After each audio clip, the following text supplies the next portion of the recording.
Well, President Obama's been in office almost 5 years now. And this week, for the 19th time in his presidency, he's turning his attention to the economy. In other words, after 5 years and 18 tries, the economy is still weak. But that's not even the shocking news. The shocking news is that President Obama, in making his latest economic speech, had the gall to say this. With this endless parade of distractions and political posturing and phony scandals, Washington's taken its eye off the ball. And I'm here to say this needs to stop. This needs to stop. You know, those phony scandals like Benghazi and how the IRS has targeted conservative groups and the Justice Department snooping on reporters and the calls they make? Really, Mr. President? Phony scandals?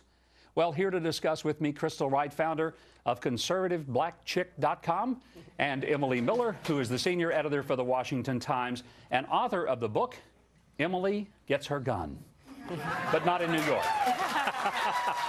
Emily, it's great to have you and Crystal here today. Thank you. The scandals that have rocked the Obama administration, and there are a litany of them, are these phony? Of course they're not phony. I mean, that's the president's effort at just pushing them off himself. I mean, Benghazi's 4 Americans dead, 1 ambassador. That's not phony. The IRS targeting conservative groups, that's not funny. That's terrifying. I mean, the Justice Department is snooping into the emails and phone calls of reporters who don't appreciate Obama's agenda. They probably have yours. I'm sure they are. And the NSA, too, right now is listening to us. I mean, they are, you know, we're not on their agenda, so they just completely ignore the First Amendment, the Fourth Amendment, the Second Amendment. Crystal, how does he get away, First though? Amendment? Yeah, but Crystal, how does he get away with saying these are phony scandals? You know, and I mean, they're clearly not phony to the people whose lives have been completely upended by them. But will the press hold this president and his administration accountable? Oh, sadly, Governor Huckabee, no. And I think the reason being is that the liberal media is stuck on the fact that President Obama is the first black president. And I guess what's odd and troubling to me is he's always talking about himself in the third person. You know what he says on his economic speech tour? Washington has taken its eye off the ball. Well, the last time I looked, Mr. President, you're commander-in-chief. You're the biggest head of Washington. And instead of focusing on Trayvon Martin's death, you know, that was really, remember last week this time, President Obama pushed himself in the news cycle by taking up the murder of Trayvon Martin after a jury found George Zimmerman not guilty. That is not an important topic of national concern. It was beneath the office of the president. And frankly, like you said, why hasn't he been talking about jobs in the economy for the last 5 years? He keeps talking about this laser that he needs to put the focus on. Obviously, his laser's out of batteries or something. Right, I mean, well, the thing is, his latest pivot, as you said, he keeps pivoting. It's basically just running in circles this past 5 years.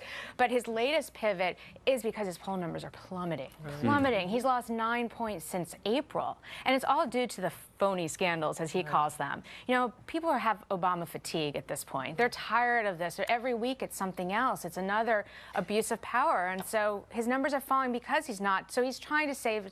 The problem, though, is the polls also show that 56% of Americans disapprove of his performance on the economy. Yeah. Go ahead. No, I was going to say I agree with absolutely everything Emily said. It's the poll numbers that are below 50%, like Emily said. And I would argue, really, Mr. President, your presidency is phony. Because, you know, no, seriously, I mean, we joke about this. But when does the president take responsibility for something? Oh, when things are going well, which isn't often in this presidency. I captured bin Laden thanks to the Bush policies that were put in place after 9/11. And I just think, like you said, when is the media going to wake up to this president? Well, let's talk about also this week the same speech in which he was calling these phony scandals the first time he surfaced, and now he's repeating it a dozen times.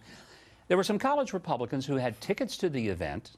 You know, they were going to go and hear the president's speech. They were denied admission to the event because they were deemed a security risk. Emily, is it, you know, is there something dangerous about being a college Republican that I haven't heard about? Well, there's something dangerous apparently if you challenge Barack Obama. And, you know, it's shocking. I think that is absolutely shocking. All these kids were doing was wearing, apparently, Republican-esque T-shirts or Tea Party T-shirts, and they were denied entry. And I think I think there should be, this story's got to be more played. And these kids, I think the only way the president can make it up to them, invite them to the White House and let them talk. Let them have their time with him. I mean, apparently, you know, he disagrees with their right to assemble. He disagrees with their right to free speech. So, you know, where do we draw the line with this? You know, we're just going to only have people allowed around the president who agrees with him? Crystal, you think that's going to happen? This maybe we'll call it a beverage summit of some kind?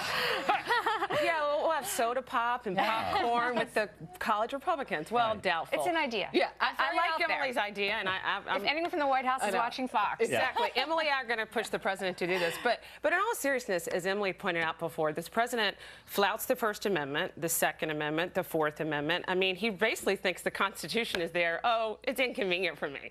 And I think the thing about the college Republicans is, and I remember, I don't know if I was talking about this with Emily before the show, but that I thought the President of the United States of America means he's President of all Americans. And so we all have a right to assemble. We all have a right to hear his audience and his speeches. And they were civil, these kids, you know, in Missouri, I think it was. They protested a little bit in advance of his speech. I don't know about you, but anybody who's ever been to college, been a college student, you know, you get a bee in your bonnet, you're going to protest over something. I mean, I kind of always enjoy it when people come and protest at my speeches. I feel like I must be significant enough to have earned the protest. Exactly. I'm always honored. Exactly. But I'm not going to protest you guys being here. I'll have you back, both of you. It's been great. Thanks Crystal, for having Emily, me. Yep. really great to have you. Yep. Thanks.